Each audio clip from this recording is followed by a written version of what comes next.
আসসালামু আলাইকুম। ক্লাস 6-এর প্রিয় শিক্ষার্থীবৃন্দ, তোমাদেরকে লার্নিং উইথ এ প্রিয়ার আজকের আয়োজনে স্বাগত জানাচ্ছি। আমরা আজকে আলোচনা করব তোমাদের ইউনিট 9 থেকে, এবং এই ইউনিটের নাম হচ্ছে পোলাইটনেস বা ভদ্রতা। তো আমরা প্রথমে 9.1-এ চলে যাচ্ছি, এবং এখানে একটা ইনস্ট্রাকশন দেওয়া আছে তোমাদের জন্য, এবং সেই ইনস্ট্রাকশনটা আমরা আগে বোঝার চেষ্টা করব। In groups, talk about a situation where you asked for help from your teacher, friend or a senior.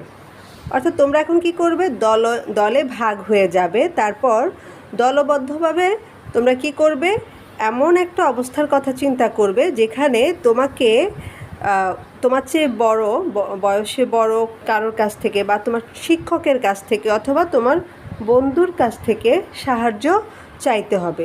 Then write down a few sentences which contain can, could, may, must, have to, might, should and underline them.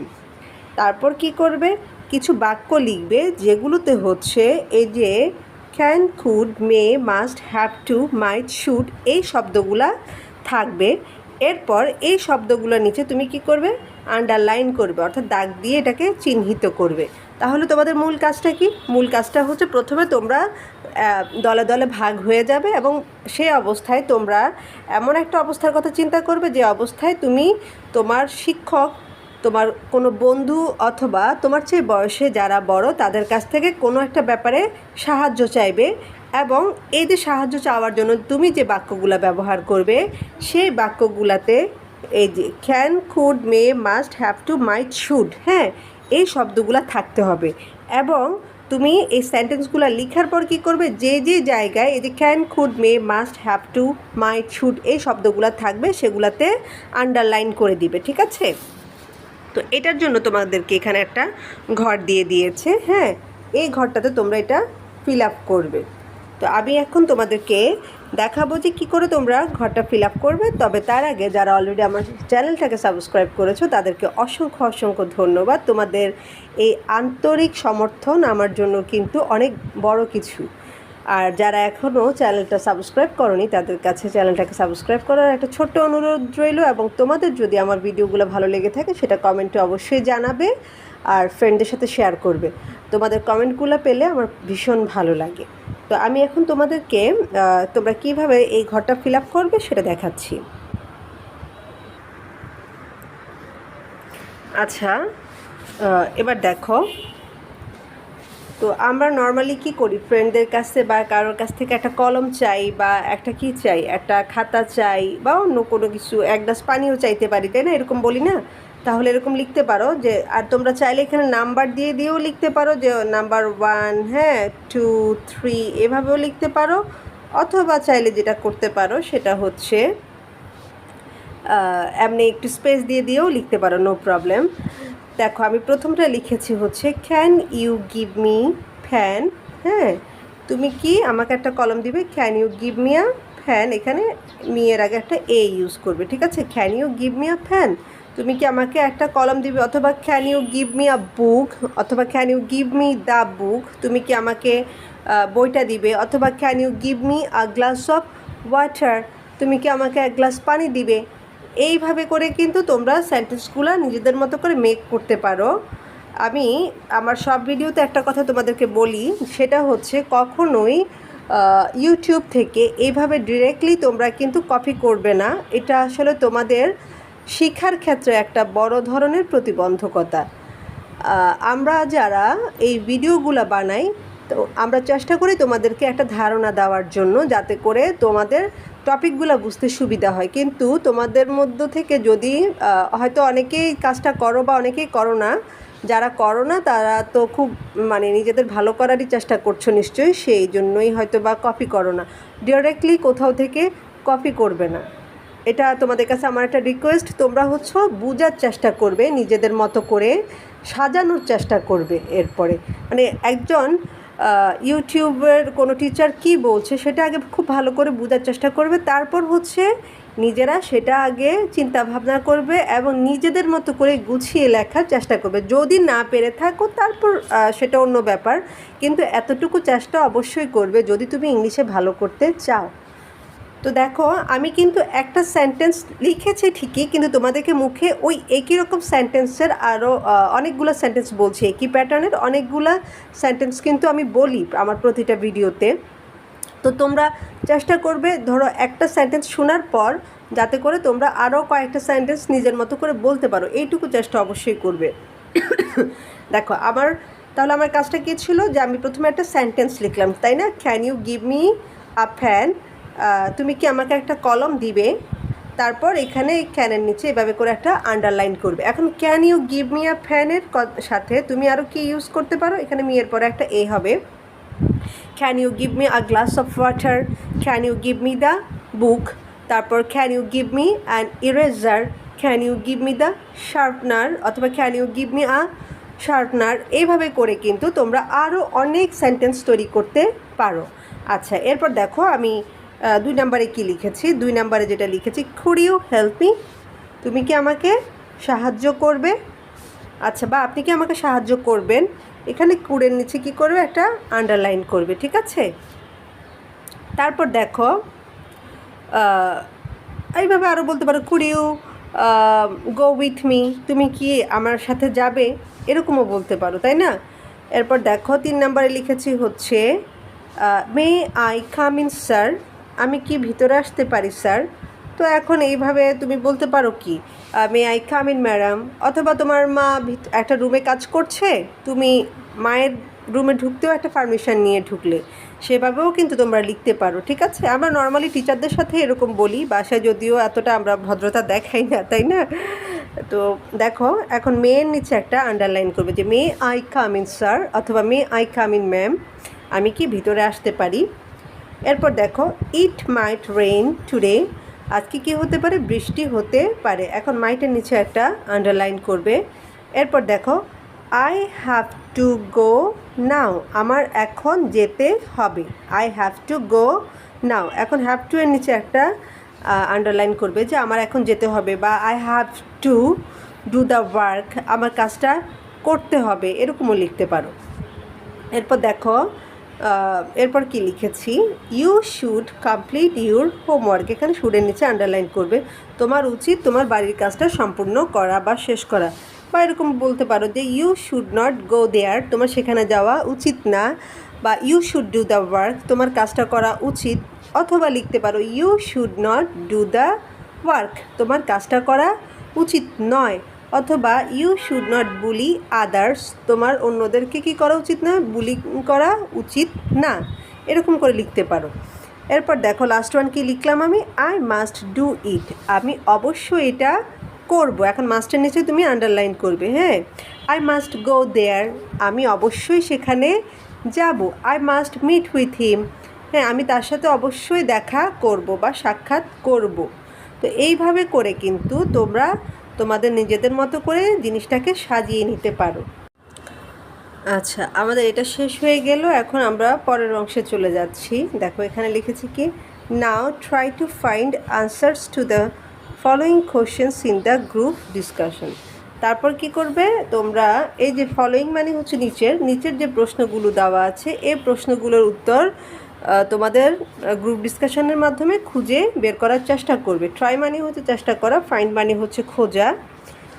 এখন দেখো এখানে তোমাদেরকে 3টা প্রশ্ন দিয়ে দিয়েছে, এই 3টা প্রশ্নের উত্তর তোমরা দলবদ্ধভাবে খুঁজে বের করার চেষ্টা করবে। তোমাদের প্রথম প্রশ্ন হচ্ছে, হোয়াট ডু দ্য হাইলাইটেড ওয়ার্ডস মিন, এই যে উপরে যে হাইলাইট করা ওয়ার্ডগুলো ছিল, অর্থাৎ ক্যান, কুড, মে, মাইট, হ্যাঁ, হ্যাভ টু, শুড, এই যে এগুলো হচ্ছে কি বোঝাচ্ছে বা কি মিন করছে এই শব্দগুলো।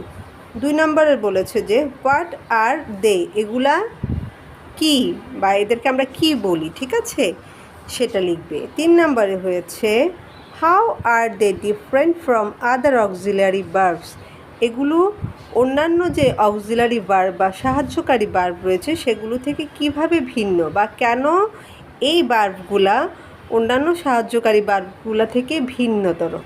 তো আমি এখন তোমাদেরকে এটা তোমরা কীভাবে কমপ্লিট করবে সেটা একটু বোঝানোর চেষ্টা করছি।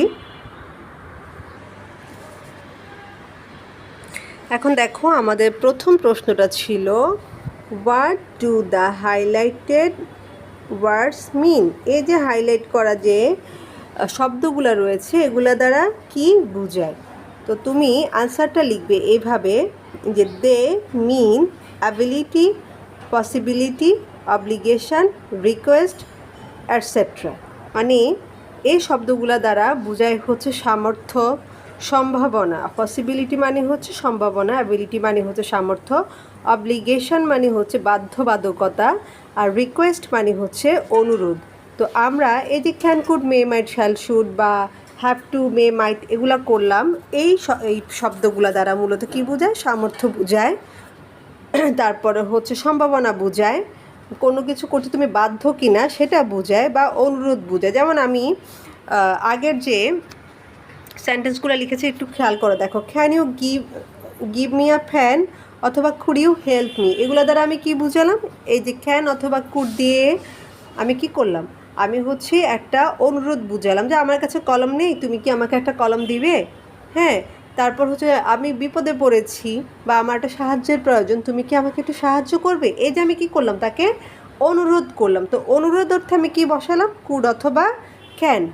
তারপর হচ্ছে আমি আবার স্যারের রুমে বা আমার ম্যামের রুমে ঢুকবো, সেজন্য আমি কি নিচ্ছি, একটা পারমিশন নিচ্ছি বা অনুমতি চাচ্ছি। তো সেজন্য আমি কি ব্যবহার করলাম, মে ব্যবহার করলাম, তাই না।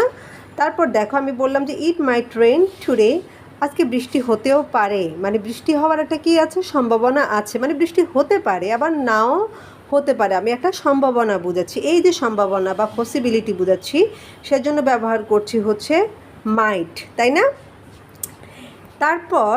তারপরে শব্দটাতে আমি কি লিখেছিলাম, হ্যাভ টু, তাই না। এই যে have to, I have to go now, আমার এখনই যেতে হবে, মানে কি আমাকে যেতেই হবে, এটা একটা বাধ্যবাধকতা, এখনই আমাকে যেতে হবে। তো এটা একটা অব্লিগেশন, তাই না, বা বাধ্যবাধকতা। তারপর দেখো you should complete your homework অথবা you should do the work, মানে তোমার কাজটা করা উচিত। এখানে কিন্তু উচিত বোঝাচ্ছে, তো সেজন্য আমরা এগুলা ব্যবহার করে থাকছি। তাহলে কি দেখো, সাহায্য অর্থে, তারপরে হচ্ছে অনুমতি অর্থে। হ্যাঁ, আমি একটু বাংলায় লিখে দিলে তোমাদের জন্য বুঝতে সুবিধা হবে, তাই না।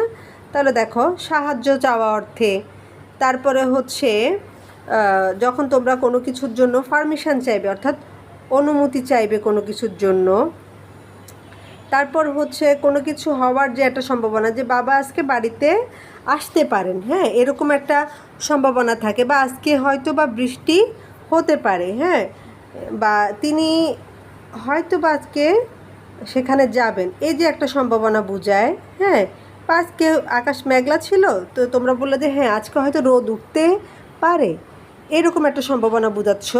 তো সেই ক্ষেত্রেও আমরা এই শব্দগুলো ব্যবহার করে থাকি। বা কোনো একটা কাজ আমাকে অবশ্যই করতে হবে, অবশ্যই করণীয় কোনো ব্যাপার যদি থেকে থাকে, সেক্ষেত্রে আমরা হ্যাভ টু অথবা মাস্ট বসাই। মাস্ট এবং হ্যাভ টু একই অর্থে ব্যবহার হয়, দুটার অর্থই হচ্ছে অবশ্যই করতে হবে, যে কাজটা অবশ্যই করণীয়, সেই ক্ষেত্রে আমরা হ্যাভ টু অথবা মাস্ট বসাই। আর শুড মানে হচ্ছে যে কোনো একটা কাজ কারোর করা উচিত বলে তুমি মনে করছো, সে ব্যাপারে তাকে বলছো, এই ধরনের সেন্টেন্সের ক্ষেত্রে আমরা শুড ব্যবহার করে থাকি। তার মানে কি, এই যে হাইলাইটেড যে ওয়ার্ডগুলো রয়েছে, এই ওয়ার্ডগুলো দ্বারা মূলত কী বোঝাচ্ছে হচ্ছে তোমার সামর্থ্য, সম্ভাবনা, তারপর হচ্ছে অনুমতি চাওয়া, এরপর হচ্ছে বাধ্যবাধকতা বা কোনো অনুরোধ অর্থে তুমি এই শব্দগুলো ব্যবহার করে থাকো। তো সো এভাবে করে লিখবে যে they mean ability, possibility, obligation, request etcetera. Okay, আচ্ছা আমি এখন নাম্বার 2-তে চলে যাচ্ছি। নাম্বার 2-এ যেটা লিখলো সেটা হচ্ছে হোয়াট আর দে কল্ড, এদেরকে কি বলা হয়, মানে এদের পরিচয়টা কি সেটা জানতে চাওয়া হচ্ছে তোমাদের কাছে। তো এই ধরনের যে can, could, may, might, shall, should, will, would, have to, must, হ্যাঁ এই শব্দগুলোকে আমরা বলি হচ্ছে মডেল অক্সিলিয়ারি ভার্বস। হ্যাঁ, তো তোমরা এইভাবে করে লিখবে যে they are called modal auxiliary verbs, এগুলাকে মডেল অক্সিলিয়ারি ভার্ব বলা হয়ে থাকে। এরপর দেখো 3 নম্বরে কি লিখেছে, আচ্ছা, 3 নম্বরে লিখেছে দেখো, how are they different from other auxiliary verbs. এই যে মডেল ভার্ব বললাম আমি এদেরকে, এরা কিভাবে অন্যান্য যে সাহায্যকারী ভার্বগুলো রয়েছে সেগুলো থেকে আলাদা, এই ব্যাপারটা তোমাকে এক্সপ্লেন করতে হবে। তো আমি তোমরা যাতে করে একটু খুব ভালোভাবে বুঝতে পারো সেজন্য একটু বড় করে লেখার চেষ্টা করলাম, যাতে করে তোমাদের বুঝতে সুবিধা হয়। কিন্তু তোমরা এত বড় তোমাদের বইয়ের আনসারে না লিখলেও কিন্তু তোমাদের চলবে। আমি আগে একটু বুঝিয়ে দিচ্ছি, তো তোমাদের যার যতটুকু প্রয়োজন তোমরা অতটুকুই কিন্তু লিখতে পারো। এটা হচ্ছে তোমাদের বোঝার সুবিধার্থে এত বড় করে লেখা। দেখো, আমরা কিন্তু প্রথমেই জেনেছি যে এই যে মডেল অক্সিলারিগুলো, এগুলি দ্বারা আমরা কি বুঝাই? অ্যাবিলিটি, পসিবিলিটি, অব্লিগেশন, রিকোয়েস্ট ইত্যাদি বুঝিয়ে থাকি, তাই না? বা এগুলো বোঝানোর জন্য হচ্ছে এই শব্দগুলো আমরা ব্যবহার করে থাকি। তাহলে দেখো, এভাবে লিখতে পারো, they are use to express ability, possibility, obligation, request etcetera. হ্যাঁ, এই যে সামর্থ্য, সম্ভাবনা, বাধ্যবাধকতা, অনুরোধ ইত্যাদি প্রকাশের জন্য এই শব্দগুলো ব্যবহার করা হয়ে থাকে। তারপর দেখো, they do not change form or tense. এগুলা কি করে? এই শব্দগুলোর মাধ্যমে কোনো টেন্সের পরিবর্তন হয় না বা কোনো ফর্মের পরিবর্তন হয় না। But the other auxiliary verb is used as helping verbs which affect the voice, mood or tense of the main verb. কিন্তু দেখো, এই যে অক্সিলারি ভার্বগুলো রয়েছে, আচ্ছা, এই যে মডেল ভার্বগুলো আমরা আগে বলেছি, এই মডেল ভার্বগুলোর কারণে টেন্সের কোনো পরিবর্তন হয় না। কিন্তু অন্যান্য যে সাহায্যকারী ভার্বগুলো বা অক্সিলারি ভার্বগুলো রয়েছে সেগুলো হচ্ছে হেল্পিং ভার্ব বা সাহায্যকারী ভার্ব হিসাবে বসে। মানে অন্যান্য যে অক্সিলারি ভার্বগুলো রয়েছে সেগুলো হচ্ছে সাহায্যকারী ভার্ব হিসাবে বসে মেন ভার্বের সাথে, এবং এদের কাজ হচ্ছে মেন ভার্বের যে টেন্স রয়েছে বা যে ভয়েস বা মুড রয়েছে সেগুলোর পরিবর্তন করে থাকে। অর্থাৎ মডেল ভার্বের কারণে টেন্সের কোনো পরিবর্তন হয় না, কিন্তু অন্যান্য যে অক্সিলারি ভার্বগুলো রয়েছে এগুলো মেন ভার্বের সাথে সাহায্যকারী হিসাবে কাজ করে, এবং এদের কাজ হচ্ছে টেন্সের, মুডের অথবা ভয়েসের পরিবর্তন করা। তো তোমরা চাইলে জিনিসটা এখানেও শেষ করে দিতে পারো, অথবা পরের লাইনটুকুও চাইলে লিখতে পারো। After modal verbs main verb is in base form. অর্থাৎ মডেল ভার্বের পরে মূল ভার্বটাই সবসময় বসে, ঠিক আছে? বা এইখানে ভার্বের কোনো পরিবর্তন হয় না, মূল ভার্ব অথবা B1ই বসে সবসময়। তোমরা কিন্তু ওই যে তোমাদের আরেকটা ইউনিটে কিন্তু স্ট্রং ভার্ব, উইক ভার্ব সম্পর্কে পড়েছো, তাই না? তো তোমরা তোমাদের বইয়ের পেজ নাম্বার 95-এ গেলে কিন্তু এই যে প্রেজেন্ট, ফার্স্ট পার্টিসিপল অর্থাৎ ভার্বের যে 3টা রূপ রয়েছে এগুলা কিন্তু পড়বে, ঠিক আছে?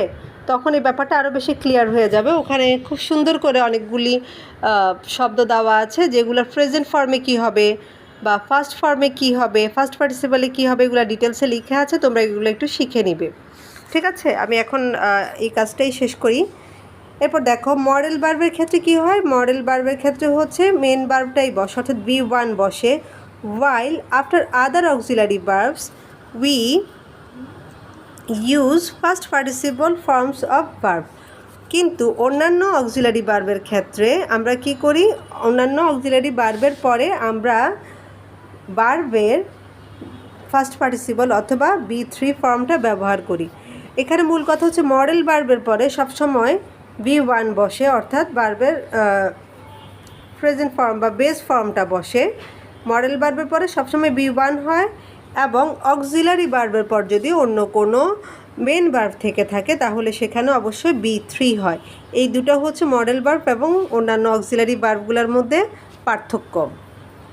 তো আশা করছি যে আজকের ভিডিওটা তোমাদের ভালো লেগেছে। তোমরা তোমাদের মতামত অবশ্যই কমেন্টে জানাবে, আমি তোমাদের কমেন্টের অপেক্ষায় থাকবো, এবং পরবর্তীতে কোন টপিক নিয়ে আলোচনা করলে তোমাদের সুবিধা হবে সেটাও তোমরা চাইলে জানাতে পারো। তো আমি খুব শীঘ্রই ইনশাল্লাহ হাজির হব নতুন ভিডিও নিয়ে। সে পর্যন্ত তোমরা প্রত্যেকেই ভালো থাকো, সুস্থ থাকো এবং সুন্দর থাকো। আল্লাহ হাফিজ।